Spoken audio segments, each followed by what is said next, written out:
Welcome back to The Edge. Now it's there. No, it's not. GSC is dropping mobile-friendly page speed and page experience metrics.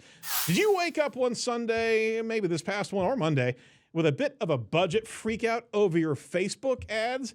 New rules are being rushed into existence by global leaders while AI chatbots and tools are continuing to grow. You're listening to News from The Edge for the week of April 24th, 2023, here on Edge of the Web Radio. From the Edge of the Web studios, here's what we're looking at this week. So much stuff to look at and dive into. News. The news sheet this week was literally probably about 12 to 15 different articles. So there's a heck of a lot of stuff that we're not talking about that we'll get into the show notes here each and every week over at edgeofthewebradio.com, because we're trying to disseminate a heck of a lot of digital marketing news for your pleasure. I'm Erin Sparks, owner of Site Strategics. So we have this podcast that we've been doing for 10 plus years, Edge of the Web Radio. So you check out what we've been talking about that period of time. Don't go back to the first ones because, you know, it was kind of weird back then. But recently, we've had some really good shows. Not weird now at all. Not at all. No.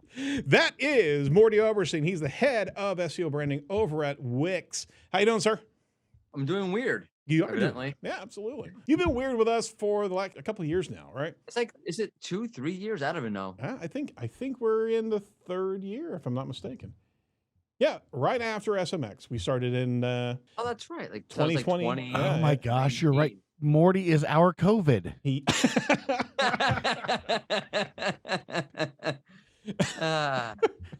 That's why we weren't at Brighton SMX never SEO. went back to a live event ever again. You got to shut down everything, didn't you? Put it all down. So Burn that's it. why we didn't go to Brighton SEO, because Morty is our COVID. And honestly, how did everything go over Brighton Well, SEO? I'm not going to Brighton SEO either for like 3 more years. Yeah, There's we people gotta- putting every single conference literally on a Jewish holiday. There's no conspiracy there, man. There's none. No, not at all. The least they can do is throw in a box of matzah if I got to show up on Passover. Oh my gosh, I bet that could be arranged. I'm not going on Passover, dude. Okay, fine. I'm sure we can all petition Brighton SEO to see if they can change the dates, right? All y'all go out on Twitter, get your Jewish space lasers, and be like, "Hey, Brian, what's with that?" What's going on there? I don't know. That's what I'm must be- asking. What's going on there? I'm sure they're tentative dates, Morty. I don't know. They have like actual dates. Like you go on the website and they have like dates. Not like October 2023. You know, it's October 3rd and 4th, 2024, also known as Rosh Hashanah. That's on their article? Yeah, Oh. they say Also in the known as fine Rosh print. Hashanah. Haha, Morty, you can't go. Haha. Well, it sounds like you had a blast this time. So tell us a little bit about what happened over at Brighton with the Wix team. We had an enormous Wix team. It was great. To quote a former schnook or current schnook, former president, everyone loved us. It was great. Not just because of our awesome swag, our awesome team, the awesome Wix tools that we showcase. There was even a spoiler for a new Wix tool Oh, yeah? in the SEO panel that we have, kind of like an audit-ish kind of thing. Cool. Yeah, so that was in there. But also because we had a giant life-size cutout of Barry Schwartz You did. next to a cornhole game. And cornhole was, the circle was, it's new. So you had to throw a beanbag into the hole and it would be new if you got it in. If not, it was old, not new. Hilarious. It was, is this new cornhole? So it had a lot of pictures of that. Barry didn't show up on this one, obviously, but But he was still the most popular SEO over at Brighton. exactly at Brighton. Everyone SEO. taking pictures. Well, that is a reputation, right? One dude almost took his head off. He like started like hugging Barry's head. I thought he was gonna snap the head right off the damn thing. There. Holy crap! Yeah, it was pretty intense. I'm like, whoa, dude, take it easy. So next year you need cardboard cutouts of security. Next to Yeah. Barry. Yes. And shin guards, because people would throw the beanbag and Right. it would hit Barry in the Oh. shin. You got to put him in like instead of a Pope glass. How about that? Yes. It's the greatest thing I've ever done. Oh yeah, absolutely. You're gonna have to step up your game, but that was a I pretty. don't know how I'm ever gonna top it, but now Sounds like you I don't got have 3 to worry years to about plan it. it. I'm never going back to Brighton ever again. It seems like. Wow. Gonna drop the mic on that one, huh? Jeez. Oh, please don't. Let me mute first if you're going to drop microphones. Oh, for everybody who was wondering what's going on here, So Morty's been with us for a number of years here. We're talking about the news each and every week. This is separate from our interview series that we do every week here at Edge of the Web. So you want to check that out as we drop our interviews with top-level professionals in the digital marketing space. But on this show, we're trying to get digital marketing news to you as quickly as possible. The show's actual title sponsor is Site Strategics, proud sponsor of Edge of the Web, proud of the team here at Site, one of the top SEO companies in the States here. We're constant learners, and this is why we do this show on a regular basis, to be able to find out what's going on so we can help our clients make the best decisions in digital marketing space. So we want to get into our first article here. And speaking of Barry, we actually promoted him from the Barry Blast over to the first article that we ran as a headline here over at Search Engine Roundtable. Check this out. Google. Wait. I just want to say something real quick. Uh-huh. On this podcast, you try to relegate Barry to like the last part of the show. On the Surf's Up podcast, we give full props to Barry right away. Oh, see, he even got that promo in as well. That's how we roll. I dedicate articles to Barry, right? As opposed to one, I'm doing 3. Where is your count? Yeah, he gets his own section. He gets his own section. Yep. With a different title every week. I'm saying Barry Blast or Barry Bonanza. All right. Article from Barry. Google drops mobile-friendly page speed, secure site, and page experience as retired ranking systems. They've updated their documented ranking systems page to remove 4 ranking systems from the list, including removing 3 ranking systems. Google has actually removed the page experience system from the main list, not adding it to the retired list at all, and removed mobile-friendly ranking, page speed, and secure site systems from the retired list. What's going on here? I've got some thoughts over here, but what do you think's happening on the ecosystem here, sir? Well, it clearly page experience doesn't matter for crap. Do what the hell you want now. He goes, look, put as many pictures and videos, have this stuff shift around. Yeah. It doesn't matter. Relaunching my GeoCities site as we speak. Well, I'm going to double down on that because there's another article from Barry as well over there at Search Engine Roundtable. Now check this out. Kind of double down here. Google Search Consoles to drop page experience report, mobile usability report, and mobile friendly test. Now here's 2 years ago, we got this report and we were convinced that this was very, very important for ranking, although Google never actually came through and said anything of the sort from a ranking signal. Lots of SEOs were all over the place talking about page experience and how to improve core web vitals and be able to reduce latency on the website. And they have a dedicated tool set just to be able to see how well or how healthy, inferred, your site is for mobile experience and more importantly, a loading experience. They are taking that away, folks. It's not going to be in the Google Search Console anymore. Now they're making some documentation in the Quality Raters guidelines, but there's no metric that we're going to be able to see here in the very, very near future. So there are some theories out there, Morty. One happens to be championed by Barry Adams out there with polemic. Who I recently saw at Brighton, who claims that I got him drunk twice, as if I pour the booze down his throat.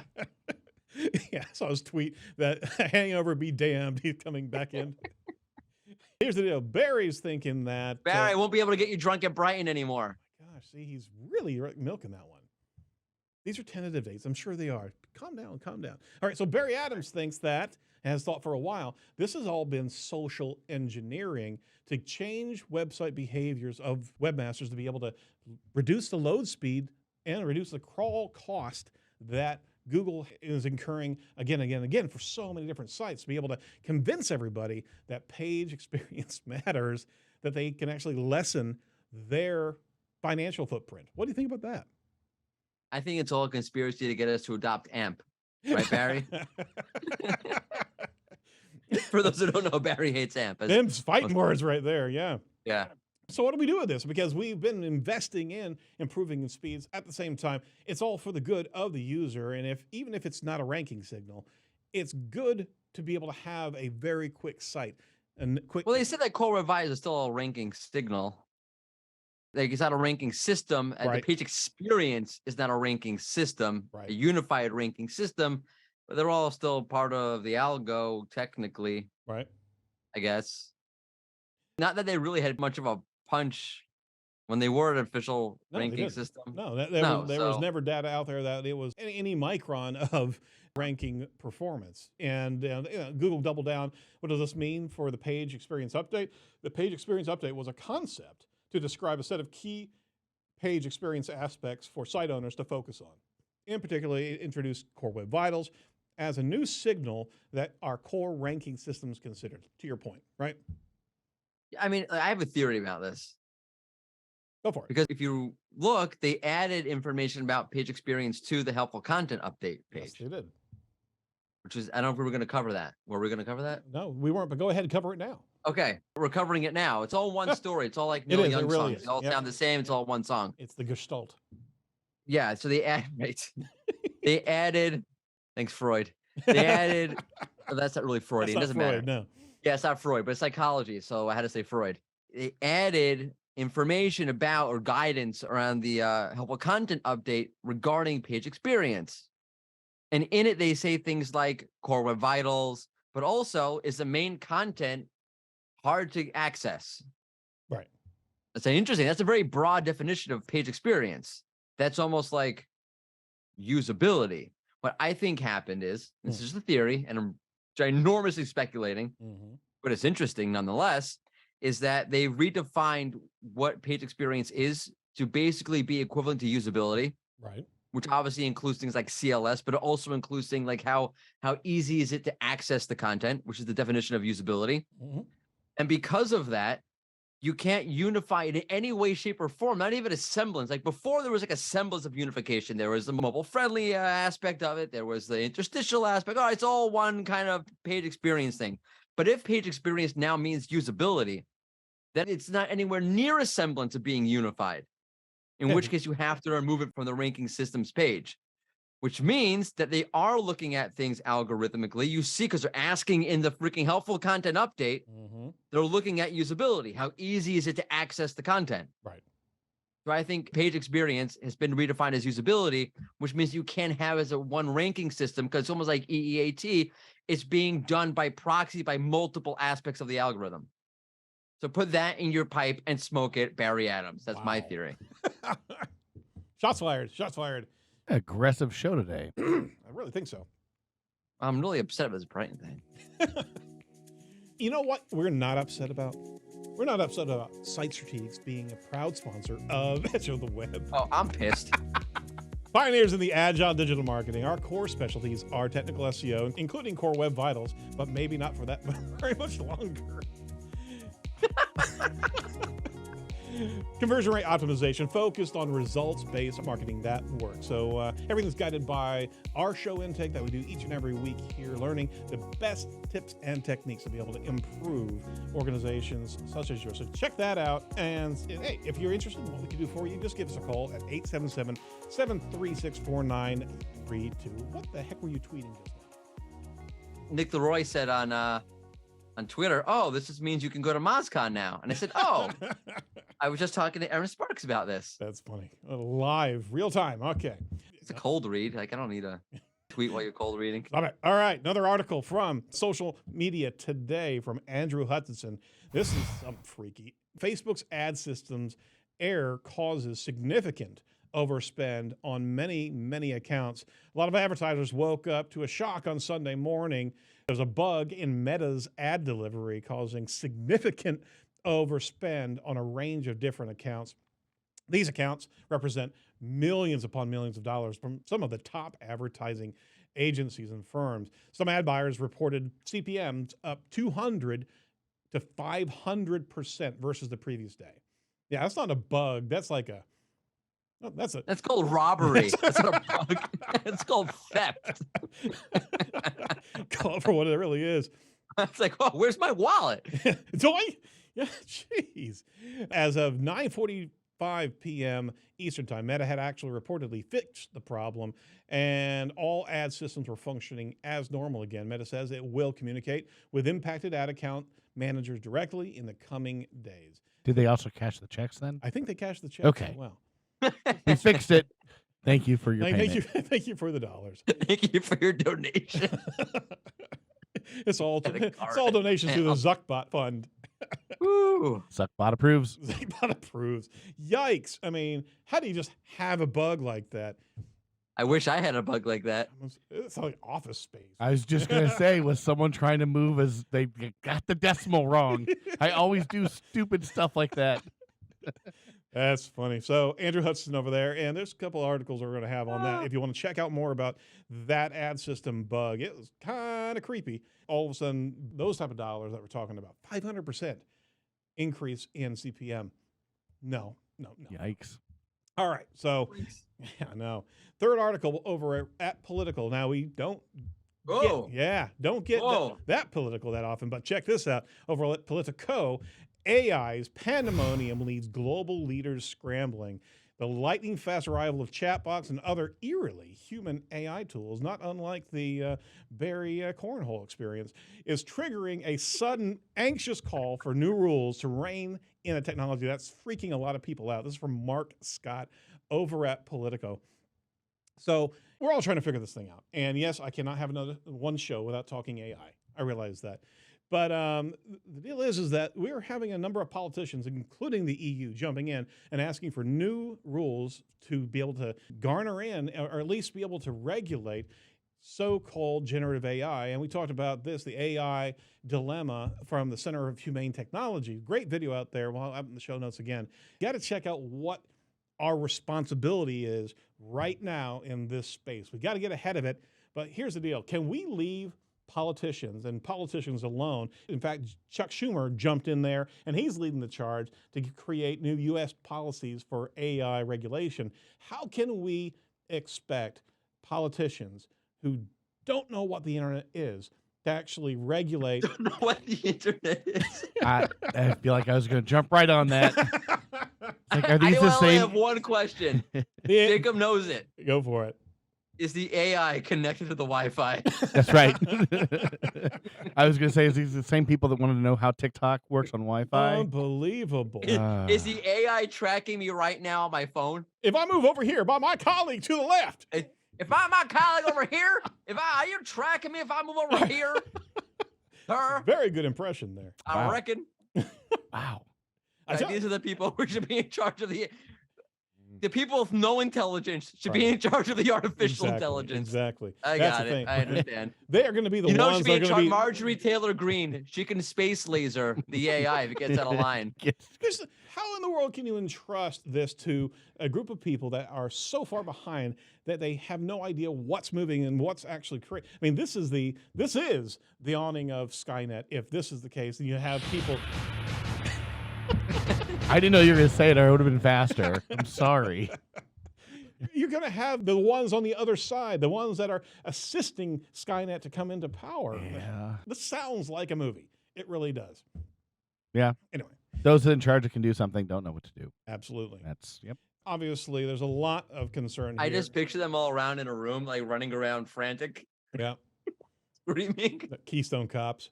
Things like, that GIF or GIF. Yep.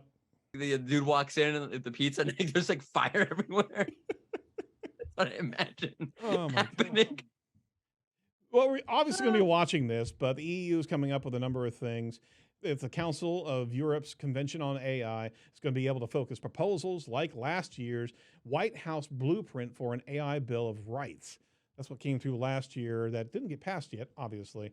There's a lot of national strategies of how to wrangle this in. But here's the other concern here, Morty. There was a letter from Elon Musk and about 1,000 other company owners to actually hold a moratorium of 6 months before AI gets away from us. But the fact of the matter is you still have for-profit companies that are trying to build something from this. Regulation on these applications, right, can be a direct challenge to certain software coming to market, right? I just want to know this Musk guy who's recommending this. Does he have a blue check?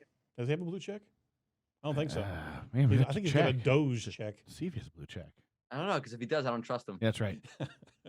What kind of fool's paying $8 a month to himself? Oh, I got to cancel my account now. You have a blue check? You do? Wait, I jumped in there just to see the functionality. Oh, did you really? I did. This user testing. I was user testing. He's got a blue check. Backing away. Sucker. Fell for it. I wanted to see the functionality, man. I know it's not really. Have you guys seen all of the celebrities coming out saying I did not pay for this? Yes. Like that's a whole thing Oh yeah. too. I mean, yeah. And what was it? Stephen King, and he Yeah. went toe to toe. Yeah, he's like, I'm not paying for this. I have not paid for this. You know.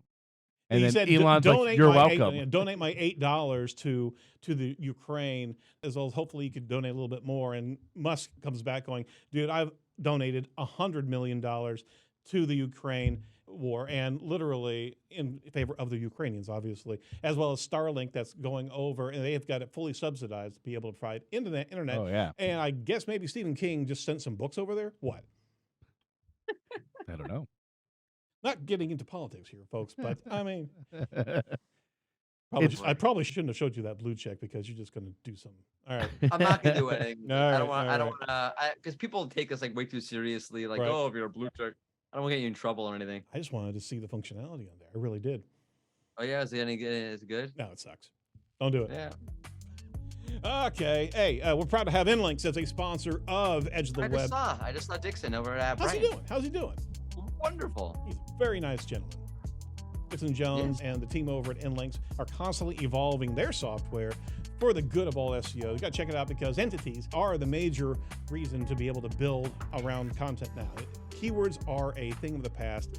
They're derivative of the concept of entities. And guess what? Google's been paying attention to entities, things on your site, what you're actually discussing, and your subject matter expertise. They've been paying attention to it for well over 15 years. So make sure that you're utilizing tools that can help you craft that argument to Google. Go over to edgeofthewebradio.com/inlinks, INLINKS today to get your free account and start creating some fantastic content that will outrank your competitors.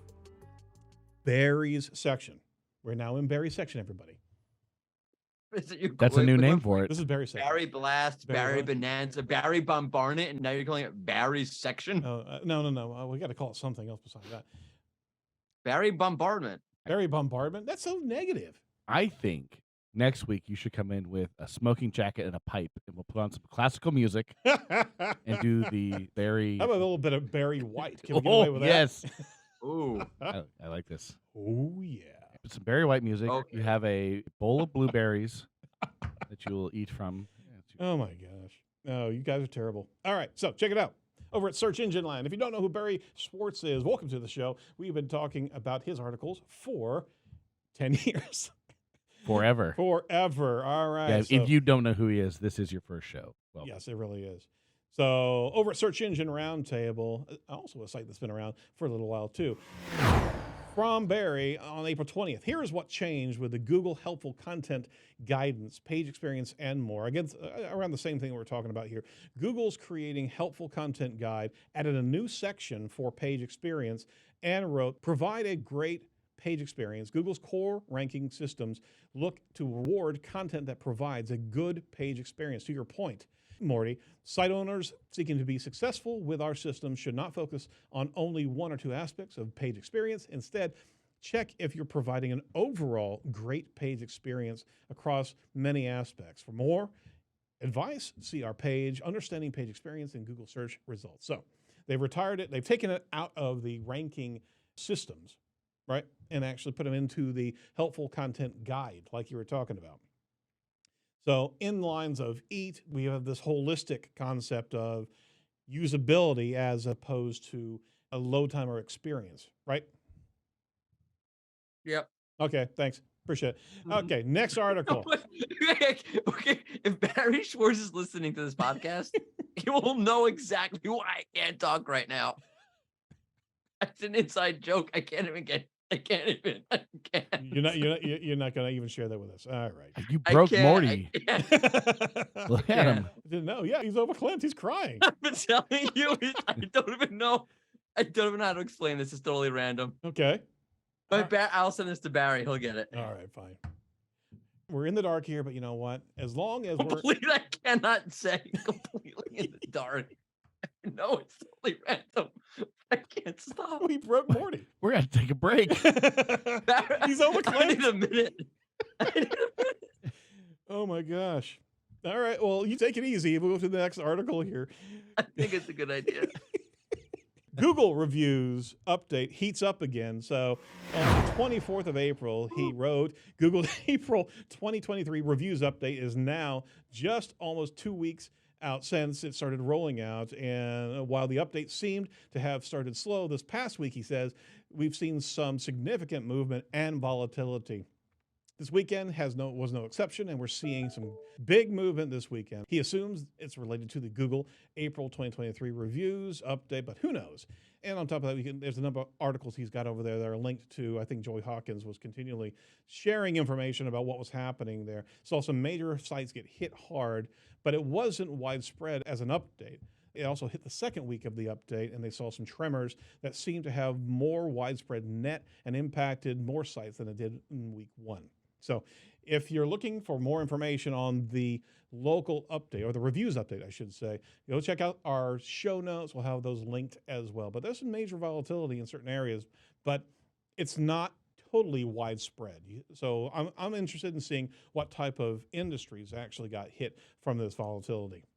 I have a sneaking suspicion that Oh, you're back? some of the volatility is going back to the March 2023 core update As and a a reversal? reversal of some Yep. of the things that happened there, because I'm seeing a bunch of reversals from that one in the last couple of days. It's completely anecdotal, but Mhm. I'm definitely seeing some connection in some of the sites that I'm tracking personally. Yeah, I could attest to that. We've seen a couple of reversals. Yeah, as see, well. okay, there we go. So Yep. it's not just me. Nope, it's All right. not just you. All right, last article here before we check out. Google Bard drafts more varied and Bing Chat math formula. Nicer. Good job on the headline there. Google Bard is rolling out an update to make the draft responses more distinct from each other, while Bing Chat has rolled out cleaner and nicer formatted math formulas. For those who are actually asking the chatbots to roll out math formulas, be sure that you check the answers, please. As it's You just hear a that, high schoolers? Don't copy and paste. Bard's more variety actual drafts. Google actually wrote, when you view other drafts, you'll now see a wider range of options that are more distinct from each other. A wider range of more distinct drafts can help expand your creative explorations. No, we're talking math formulas? No, that's not about, that's what I'm pointing about math. Bing's chat has nicer math formulas. What does nicer mean in a math formula? There's nothing nice about math, to be honest with you. So Microsoft The actually only nice about said, math is when it's over. I'm saying, oh yeah, one Right? of my Right? kids can't stand it. He cannot. He's very good at it, but he cannot stand it. So maybe it's a nicer formula is just all the work's set aside, so you don't actually have to do the work. Microsoft told Barry that the math formulas will get nicer formatting. Well, that time has actually come, he says. Bing rolled out a nicer format, easier to read math formulas in Bing Chat. So again, everybody, check the data.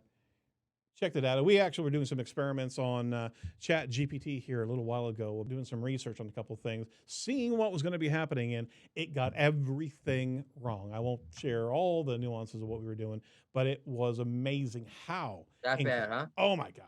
Made a great list and then linked everything in the list and nothing linked to the right thing. Right. The list I was itself. using an AI tool the other day, trying to like write an article like who are the best Yankees ever, Mhm. and it gave me a bunch of basketball players.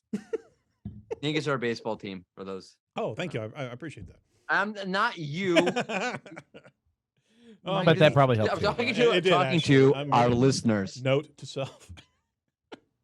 Now, I'm surprised at how many errors that I'm seeing, and it couldn't be more of a cautionary tale.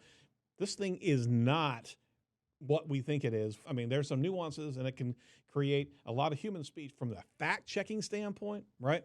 It's just not there to any great degree. And I hate to say that about a company that created this, but man, there's some bad data in that You thing. can do some cool things with it, I think. Yeah, I think you there's, like, absolutely can. I think you Not need at to all. lean into the creative side of it. Uh-huh.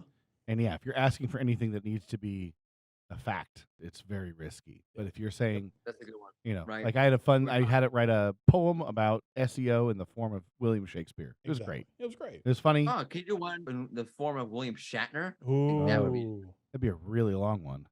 You'd have to put a lot of dots in there and slow you down from reading it too quick. SEO. Is it good? I don't know. You could have at least plugged in the Rocket Man there. Yeah, oh, there you go. Just drift off to the right. Okay. You know what's good? SEO chat. Hashtag SEO chat every week, unless it's not there. Thursday at 1 p.m. Eastern. What is Unless going like it's a on? Jewish holiday or Unle- something. I'm not around. Exactly. Yep. All right. So what's going on? Who's got the ball this week? Oh, Joe Turnbull's got it. And we're talking about working remotely and building relationships. Which I always thought the point of working remotely is that you don't have to build relationships. Well, unless you just tack on to the end of it, building relationships with your chatbot overlord. There's always that. Yeah, interesting. You want to talk to It's another a take. computer software program? Sure. Why don't you talk to SEMrush while you're at it? Talk to another computer program. I don't understand. Ooh. Like, why would you talk to a computer I program? don't know. Why would? Because there's romance on the other side. That's weird. That very much is. All right, so that's cool. You always 1 want to check. p.m. Eastern Standard Time Thursday on Twitter. Hashtag SEO chat. Boom, we're done. Yeah. Thank you so much, Morty. Any other final thoughts, words of wisdom that you want to bestow upon our Edge Nation there? No, just make sure you check out our newsletter Searchlight over at the Wix SEO Hub. Another gratuitous plug. Yeah, absolutely. Go check out SERP's up as well. I hear it's a pretty good What's podcast. up? We got webinars. We did a webinar on AI That's right. recently. That's right. You So did. that was a good one. Yeah. Okay, well, all right, that's it for Edge this week. Check out our upcoming interview series with Arij Abu Ali and Daniel Chung in the next couple of weeks coming up. Be sure to like, comment, and subscribe to our YouTube channel as we're cranking through a number of really cogent small bites there. We call them edge cuts of our different interview series. So check that out. Oh, I like that. Yeah, edge cuts. We're having a good time there. It sounds like a on meat. They give the edge cut. Yes, exactly. Yes. I love it. We got to change our graphics now. I'm getting hungry. Yeah, so now you can totally isolate all of the vegans and vegetarians. Yeah, completely. Yeah. I probably Good do idea. that. Yeah. Well, we can have like cuts of veggie burger, right? Maybe a carrot. Does a carrot have an edge cut? It does not have an edge. All right. It's not going to let it happen. Anyway, from all of us over at Edge, thanks for listening. Stay safe, stay well, and do not be a piece of cyber driftwood.